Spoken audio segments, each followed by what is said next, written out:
எல்லோருக்கும் வணக்கம். ஒரு வழியாக சிங்கப்பெண் அதிரடிப்படை தொடங்கியாச்சு. ஸ்கிரிப்ட் பார்க்காம முதல் தடவையாக மேடையில் பேசியிருக்காரு. இந்த அதிரடிப்படை மூலமாக பெண்களுக்கு பாதுகாப்பு நிச்சயம் அப்படின்னு சொல்லியிருக்காரு. இதுக்கு முன்னாடியும் எவ்வளவோ பாதுகாப்பு பிரிவுகள் பெண்களை பாதுகாக்கிறதுக்காக இருக்குது. இருந்தாலும் ஒவ்வொரு பெண்ணுக்கும் பாதுகாப்பு அவங்க பேரண்ட்ஸ் தான் ஃபஸ்ட்டு. எல்லா வீட்லேயும் போய் அதிரடிப்படை நிற்க முடியாது. நாமே நம்மளை பாதுகாத்துக்கிட்டால் தான் உண்டு. முதல் கவனம் பெற்றோருக்கு தான் இருக்கணும். பெண்களுக்கு எதிரான குற்ற வழக்கில் மாற்றுறவங்களுக்கு பயங்கரமான தண்டனை. இது ரொம்பவே வரவேற்கப்பட வேண்டியது.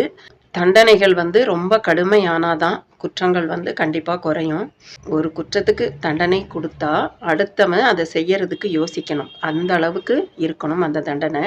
ஆனால் அந்த ஸ்பீச்லேயே கீழே ஒரு பொண்ணு கமெண்ட் பண்ணியிருக்காங்க. அவங்க ஏற்கனவே போலீஸ் பிரிவில் இருக்கிறவங்க. அண்ணா, நான் காவல்துறையில் இருக்கிறேன். பெண்கள் நேர்மையாக இருந்தாலே வேற மாதிரி பேசுகிறாங்க. எங்களுக்கே எங்களை காப்பாற்றுறது கஷ்டமாக இருக்குது. ஏதாவது சொன்னால் கார்னர் பண்ணுறாங்கண்ணா அப்படின்னு கமெண்ட் போட்டிருக்காங்க.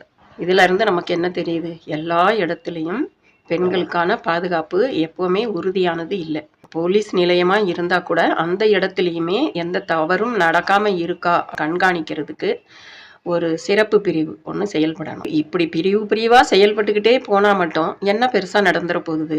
அவங்களுக்கான தனி மனித ஒழுக்கம் மட்டும்தான் ஒரு நாட்டை தவறில்லாத நாடாக கொண்டு போகுமே தவிர, மற்றபடி எத்தனை சிறப்பு பிரிவு அமைச்சாலும் தப்பு பண்ணணும்னு நினைக்கிறவங்க பண்ணிட்டு தான் இருப்பாங்க. தப்பு பண்ணுறவங்களுக்கு டைரக்டாக ஷூட்டிங் ஆர்டர் அப்படிங்கிற மாதிரியான ஒரு சட்டம் இருந்தால் மட்டும்தான் அடுத்தவங்க செய்கிறதுக்கு பயப்படுவாங்க. முதல்ல வீட்டில் குழந்தைங்களை ரொம்ப கண்ட்ரோலாக கண்டிப்பாக வளர்க்கணும். தனி மனித ஒழுக்கம் அப்படிங்கிறது ரொம்பவே குறைஞ்சிக்கிட்டு வருது. இப்போ இருக்கிற பசங்க மொபைல் பார்க்குறது, டிவி அநியாயத்துக்கு பார்க்குறது, வெளியே போய் விளையாடுற சான்ஸ் அவங்களுக்கு கம்மி. இன்னும் எதிர்காலத்தில் இந்த குழந்தைங்கள்லாம் என்ன மாதிரியாக வளர்ந்து நிற்கும் அப்படிங்கிறது யாராலையும் சொல்ல முடியாது. வெப்சைட்டை பொறுத்த வரைக்கும் தவறான வீடியோக்களை பதிவு செய்கிறத முதல்ல தடை செய்யணும். அதை தடை செஞ்சாலே பாதி குற்றங்கள் குறைஞ்சிரும். தண்டனை பயம் இருக்கணும். வெப்சைட்டில் கண்ட வீடியோக்கள் பதிவிடுறத முதல்ல நிறுத்தணும். போதை மருந்து இதையெல்லாம் தடை பண்ணாலே நாட்டில் முக்கால்வாசி குற்றம் குறைஞ்சிரும். தனி மனித ஒழுக்கத்தையும் கடைபிடிச்சா தவறில்லாத ஒரு மாநிலமாக தமிழ்நாடு கண்டிப்பாக இருக்கும்.